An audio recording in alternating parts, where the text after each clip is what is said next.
নমস্কার বন্ধুরা, নবপল্লব চ্যানেলে সবাইকে জানাই স্বাগত। আপনারা নিশ্চয়ই ভালো আছেন, সাথে সাথে আপনাদের বাগানের গাছগুলিও ভীষণ ভীষণ ভালো আছে। থাম্বনেল ও টাইটেল দেখে নিশ্চয়ই বুঝতে পারছেন আজকে আমি কী নিয়ে ভিডিও করব। হ্যাঁ বন্ধুরা, জবা গাছ নিয়ে আজকের ভিডিও। জবা গাছে এই আসন্ন গ্রীষ্মের আগে কি কি পরিচর্যা করবেন, এই যে এখন মার্চ মাসে প্রায় শেষের দিকে, এই সময় দাঁড়িয়ে আমাদের সব ভ্যারাইটির জবা গাছগুলি, কেবল ট্রপিক্যাল জবা গাছ যেগুলি শীতকালে বেশি ফুল দেয়, সেই জবা গাছগুলির ফুল হয়তো সেভাবে এখন আসবে না স্বাভাবিক নিয়ম মাফিক। এছাড়া পুনে, ব্যাঙ্গালোর ও দেশি জবা গাছগুলি অজস্র পরিমাণে ফুল দেবে। দেখুন, আমি এই গাছগুলি এই রকম ছিল, এদের হার্ড প্রুনিং ও প্রয়োজনে রিপোর্টিং করেছিলাম ফেব্রুয়ারি মাসে। এখন দেখুন গাছে যথেষ্ট পরিমাণে কুড়ি এসে গেছে। এই গাছগুলোয় যথেষ্ট পরিমাণে কুড়ি আছে। এই মার্চ মাসের শেষের দিকে দাঁড়িয়ে আমরা কি খাবার দেবো গাছগুলিতে এবং কতদিনের ব্যবধানে দেব, আর অবশ্যই গাছে কি কীটনাশক প্রয়োগ করতে হবে যাতে গাছে কোনো রকম পোকামাকড় না আসে, আর কোন কোন তরল খাবার দিতে হবে তা নিয়ে বিস্তারিতভাবে আলোচনা করব।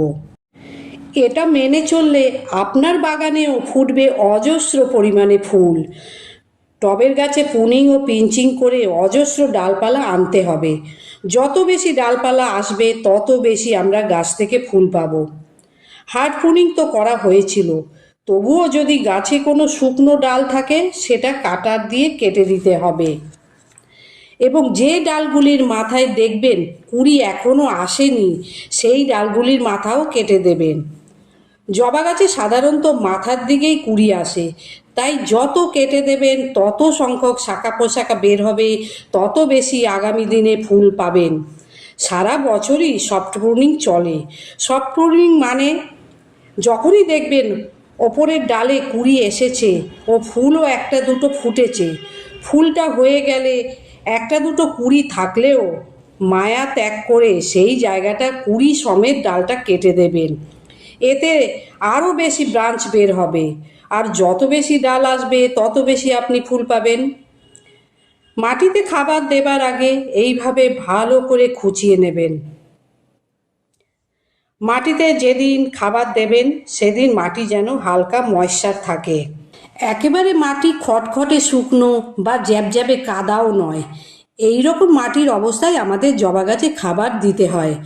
মাটির কথা বলতে নতুন বাগানীদের জন্য বলছি, মাটিটা উপযুক্ত বানাবেন, সঠিক রেশিওয়ে মাটি তৈরি করে তবেই গাছ প্রতিস্থাপন করবেন। কিভাবে মিডিয়া বানাবেন বলে দিচ্ছি।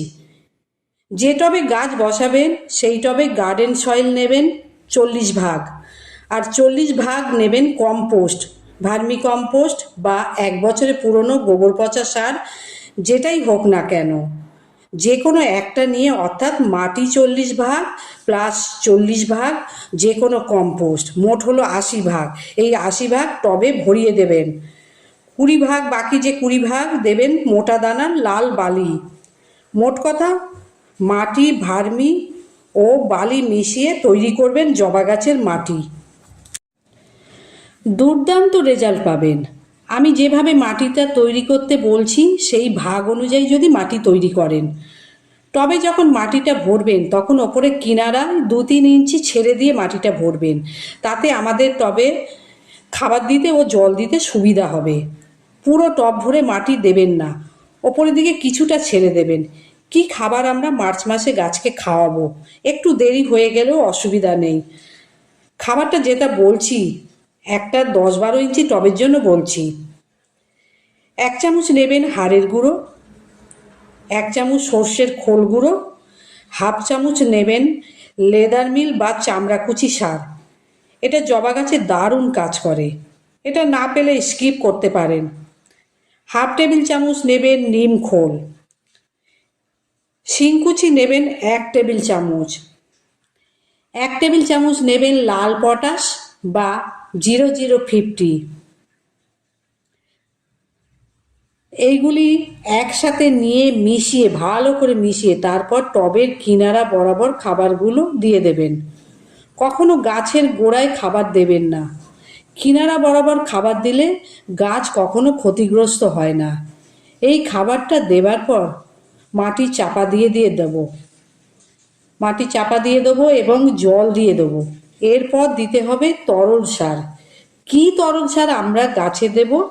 এই মিশ্র খাবারটি দেবার ঠিক 3 থেকে 4 দিন পর সর্ষের খোল ভিজানো জল পাতলা করে গাছের মাটিতে দেব। এটা মাথায় রাখবেন, সর্ষের খোল পচা জল পাতলা করে দিতে হবে। যেদিন সর্ষের খোল পচা জল দেবেন ঠিক তার 2 দিন পর আমরা টবের মাটিতে হিউমিক অ্যাসিড দেব। যাদের হিউমিক অ্যাসিড লিকুইড ফরমেশনে আছে তারা 1 লিটার জলে 1.5 ml করে নেবেন। আর যাদের কাছে ডাস্ট ফরমেশনে আছে হিউমিক অ্যাসিড তারা 1 লিটার জলে 2 গ্রাম মতো নেবেন। নিয়ে ভালো করে গুলে তার থেকে 300 থেকে 400 ml লিকুইড নিয়ে গাছের মিডিয়ায় দিয়ে দেবেন। এই হিউমিক অ্যাসিড একবারই দিতে হবে, কারণ এই খাবারটা যখন 15 দিন পর আবার রিপিট করবেন তখন আর হিউমিক অ্যাসিডটা দেওয়ার আর প্রয়োজন নেই। মাসে একবার করে হিউমিক অ্যাসিড টবের মিডিয়ায় দিলে যথেষ্ট। 20 দিন ছাড়া ছাড়া যদি হিউমিক অ্যাসিড দেওয়া যায় তাহলে আরও ভালো রেজাল্ট পাওয়া যায়।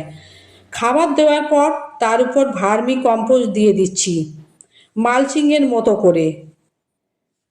চারিদিকে কম্পোস্ট দিতে হবে, এই জন্য টবের কিছু অংশ ফাঁকা রাখতে বলেছিলাম, কারণ বছর শেষে দেখা যাবে খাবার দিতে দিতে টবের মাটি প্রায় ভরে যায়। মাটি থেকে টবের কিনারা যদি উঁচু থাকে তবে খুব সহজে আমরা যে কোনো খাবার বা জল দিতে পারবো। মালচিং আকারে ভার্মি কম্পোস্ট দিতে পারেন বা 1 বছরে পুরনো গোবর সারও দিতে পারেন, দারুণ রেজাল্ট পাবেন, এটা আমি বলে দিলাম। এবার জল দিয়ে দিলাম। জল দেওয়ার পর যে কাজটা করতে হবে, আমাদের গাছের পাতায় কিন্তু পোকামাকড়ের আক্রমণ হবে, কারণ গাছের কচি কচি পাতায় কচি ডাল ও ফুলের কুঁড়ি আসলে পোকা আসবেই, মিলিবাগ বা জাপ পোকা। বিশেষ করে জবা গাছে তো আক্রমণ করবেই। সেই জন্য আক্রমণের হাত থেকে গাছকে বাঁচাতে গেলে আমাদের নিম অয়েল ব্যবহার করতে হবে। 1 লিটার জলে মোটামুটি 1 থেকে 1.5 ml নিয়ে তার সঙ্গে একটা শ্যাম্পু পাউচ মিশিয়ে দিয়ে সপ্তাহে 1 দিন বাগানের সব গাছে স্প্রে করে দেবেন। নিম অয়েল স্প্রে করার পর আমরা 10 দিন অন্তর অন্তর যে কোনো কীটনাশক আমরা গাছে স্প্রে করব। সেটা কাকা রেখে দিতে পারেন, তার সাথে কনফিডার, একতারা, টাবগড়, রোগড় এইসব কম্পোজিশনের পেস্টিসাইড কাছে রেখে দেবেন। তাহলে দেখবেন মিলিবাগ, জাপ পোকা কোনো সমস্যাই নয়।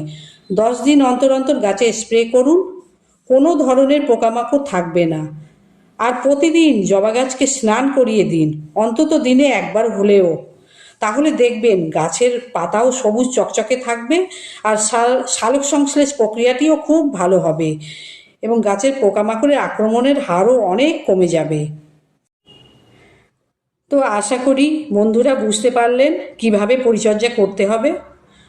এইভাবেই ফলো করুন এবং ঝাঁকে ঝাঁকে ফুল পান আপনাদের জবা গাছ থেকে। খুব ভালো থাকবেন বন্ধুরা। আজ এই পর্যন্ত। ধৈর্য ধরে ভিডিওটা দেখার জন্য অসংখ্য ধন্যবাদ জানাই সবাইকে।